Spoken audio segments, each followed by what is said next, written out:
Parfait ici. Vous voyez un ministre du gouvernement qui vous dit que ils ont fait plus de 10 ans pour faire une soixantaine de kilomètres.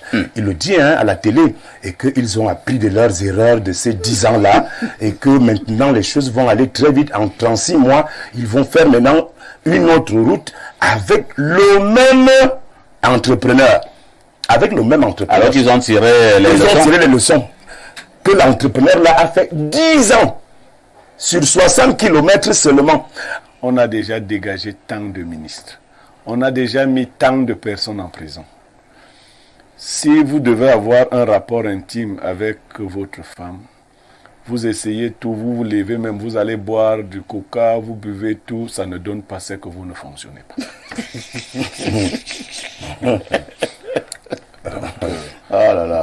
L'actualité est abondante au Cameroun, hein? Il y a l'autoroute Douala-Yaoundé, on en reparle. Et certains journaux nous ont fait comprendre que le ministre des Travaux publics, Nganou Ndjoumessi, a annoncé la deuxième phase des travaux qui devra débuter. Et on apprendra que cette phase mettra 3 ans. Et on aura la fin de l'autoroute Yaoundé-Douala. Allez-y Bernard. Non, je n'ai pas un problème particulier avec notre ministre en charge des routes. Je voudrais simplement dire que j'ai regardé avec beaucoup d'étonnement la petite théâtralisation que la CRTV nous a montrée sur le lancement de cette deuxième phase de l'autoroute Douala. Oui, j'ai vu le ministre... Nous sortons la théâtralisation. Parfait ici. Vous voyez un ministre du gouvernement qui vous dit que ils ont fait plus de 10 ans pour faire une soixantaine de kilomètres. Il le dit à la télé et qu'ils ont appris de leurs erreurs de ces 10 ans-là et que maintenant les choses vont aller très vite. En 36 mois, ils vont faire maintenant une autre route avec le même entrepreneur. Avec le même entrepreneur. Alors qu'ils ont tiré les leçons. Que l'entrepreneur là a fait 10 ans. Sur 60 km seulement. En plus, moi, je ne veux même pas évoquer le problème des coûts. C'est compliqué parfois ici quand on est Camerounais. C'est compliqué. Je vous dis qu'on est un pays... les Camerounais doivent prendre conscience de ce qui va leur arriver. Parce que vous ne pouvez pas, on ne peut pas vous faire une étude comparative d'une autoroute qu'on construit en Côte d'Ivoire. Ouais. On vous dit que là-bas, le même kilomètre, la même société a construit une autoroute en Côte d'Ivoire dans les mêmes conditions. 203 km. 203 km. À moins de 200 millions. Voilà. Milliards. 200 milliards. Et quand ils arrivent au Cameroun, qu'est-ce que vous comprenez pas là?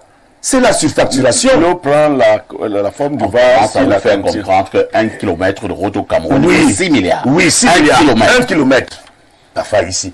Moi, je pense que quand je vois les hommes politiques qui se bousculent déjà là pour succéder à M. Biya, il faut vraiment que demain, on soit capable de poser des questions aux gens.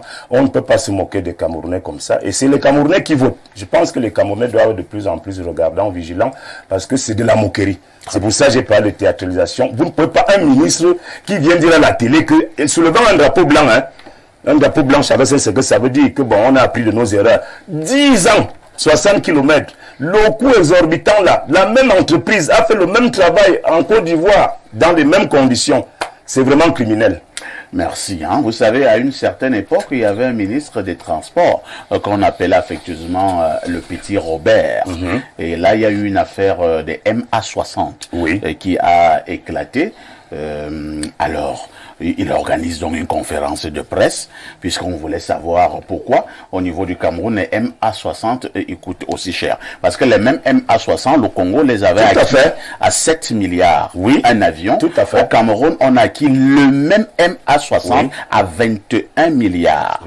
21 milliards. Et moi, de poser la question au ministre des Transports, le petit Robert à l'époque, que comment vous expliquez ce gap entre 7 milliards au Congo et 21 milliards au Cameroun? Réponse du ministre des Transports de l'époque. Vous savez, monsieur le journaliste, c'est un problème de fluctuation du dollar sur le marché international. J'ai dit chapeau. Il est aujourd'hui vice-président du Sénat. C'est toi qui le rappelles. Eric Achille, le taureau Douala Yaoundé, ça devient une histoire de comédien, ou alors il faut être sérieux pour une fois au Cameroun? À l'entame, comme par hasard, nous avons commencé à parler de l'état de la route. Tout à fait. du côté du Grand Nord. Du côté du Grand Nord. Non, en réalité, il faut être capable de transformer le Cameroun sur le plan des infrastructures. Et cela nécessite une sérénité, cela nécessite que les uns et les autres aient une main forte dans non seulement l'orientation, mais dans l'utilisation rationnelle des ressources. Vous allez vous rendre compte en fait que il y a des pesanteurs. Ces pesanteurs sont par moments liés à l'administration, à tout ce qui tourne autour des marchés publics, les entreprises qui ne sont pas toujours payées à temps et qui s'engagent généralement avec leurs fonds et à un moment ils se retrouvent butés. Donc il faut mettre ensemble les sectoriels qui ont pour mission, n'est-ce pas, de contribuer à ce que ces routes et infrastructures soient bien faites.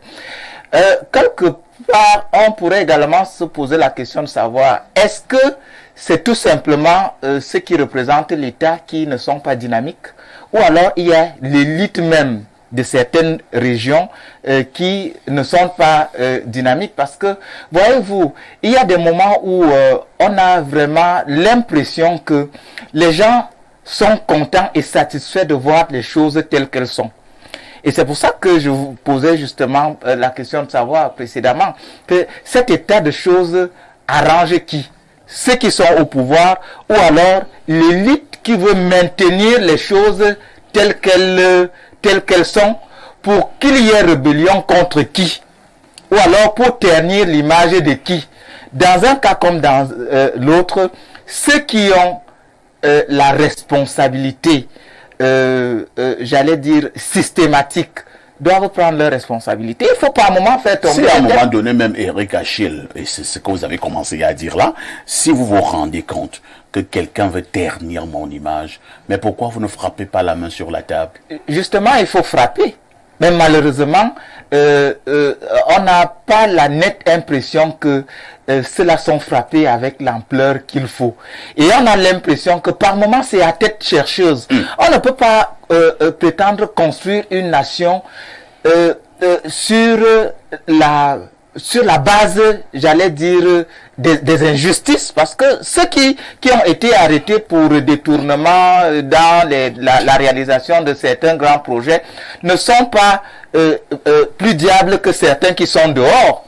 Il faut justement trouver l'équilibre, et c'est ça la construction de l'État, d'un État comme d'une nation comme la nôtre. Mais malheureusement, on a vraiment la nette impression que les choses bougent, mais elles ne bougent pas avec l'ampleur et la vitesse qu'il faut. Et à ce niveau, il faut peut-être pas tendre les mains vers le ciel, parce que chaque peuple mérite a les dirigeants qu'il mérite. Que dit le peuple? Que fait le peuple pour changer d'une manière ou d'une autre? Très bien. Merci Eric. Avant de passer la parole au consultant, Bernard. Oui, je voulais ajouter quelque chose par rapport à la question qui a été posée à Eric. Oui. Moi, je pense que le vrai problème qu'il faut comprendre, c'est vous qui avez posé la question. C'est-à-dire que si quelqu'un ne donne pas apporte pas satisfaction au cahier des charges, qu'est-ce qu'on fait de lui? Ce que moi je voudrais dire ici, c'est que les Camerounais élisent quelqu'un, c'est le président de la République. Tout à fait. Moi, je n'ai rien à voir avec M. Nganou Djoumessi. Moi, je regarde le président de la République que j'ai choisi au suffrage universel. Qui est le président de votre parti politique. Oui, le président national du RDPC également. Alors, dès qu'il a élu, c'est lui qui cherche qui il veut pour venir l'accompagner à implémenter sa politique, la promesse qu'il a faite au peuple.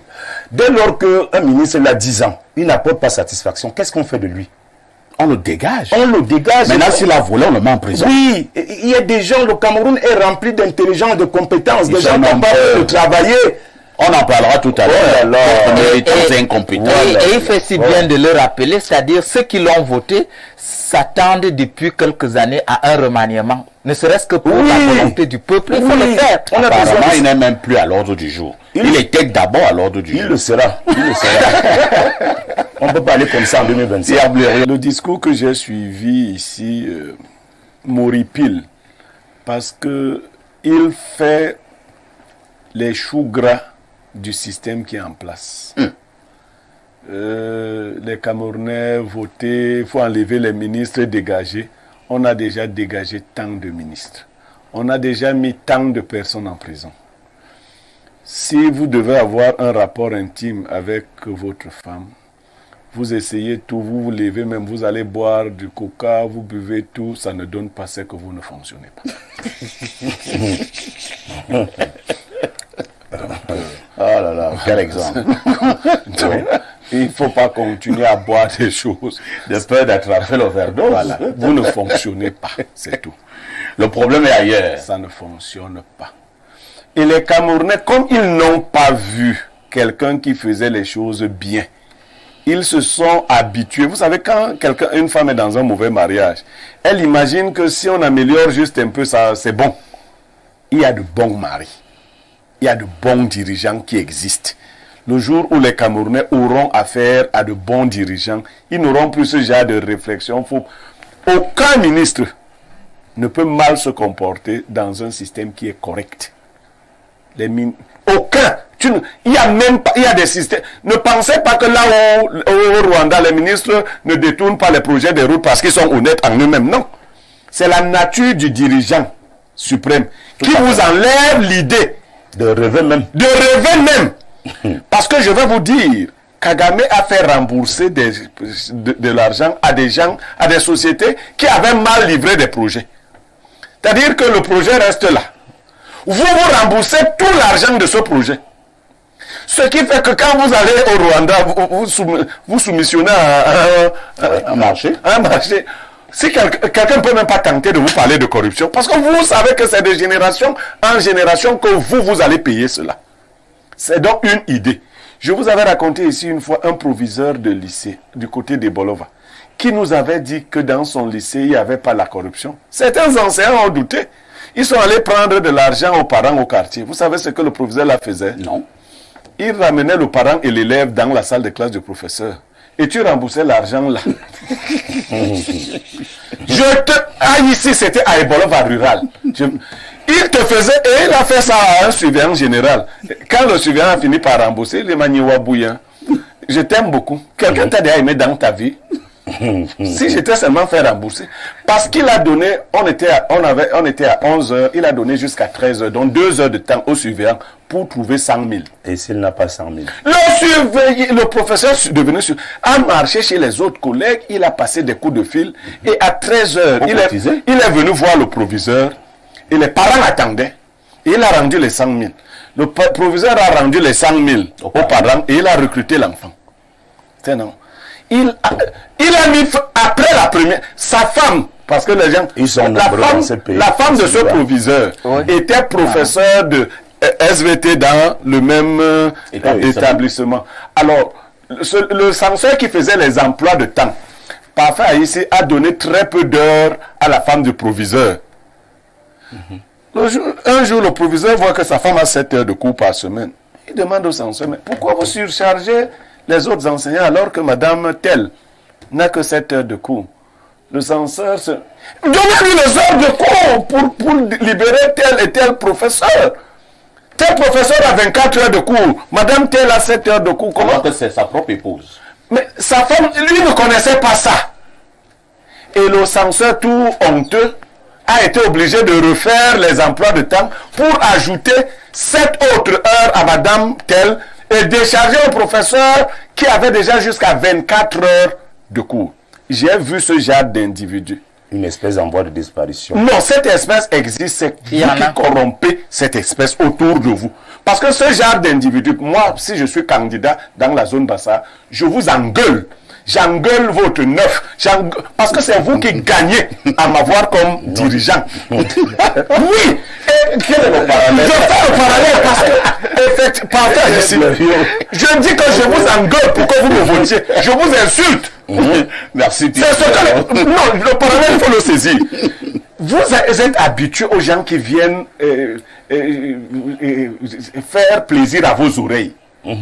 Quand on vous raconte des bêtises, moi quand je drape une femme pour l'épouser, la première chose que je te dis, c'est que je suis dur en argent. Okay. Oui, c'est la première annonce que je te fais. Non, je veux dire que il ne faut, on en a marre. Là où le Cameroun va là, Si vous acceptez encore pour les prochaines années un flagorneur, on va disparaître. Peut-être vous vous amusez. Vous parlez des routes, mais tous les systèmes sont au sol. On ne peut pas continuer comme ça. Très bien.